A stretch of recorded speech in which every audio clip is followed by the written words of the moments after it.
How to trade futures for beginners. Get familiarized with the contract sizes for each commodity traded.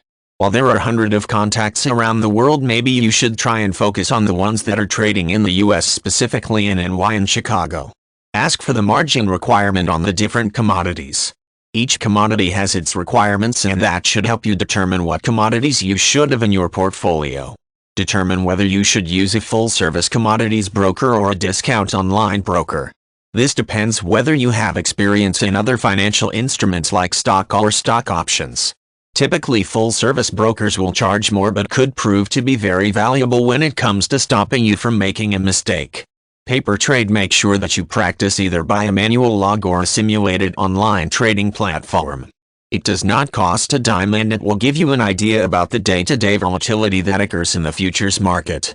The period that you are trading might not give you a clear indication about a specific commodity, so you should look at past periods and see how certain commodities could fluctuate. Shop around.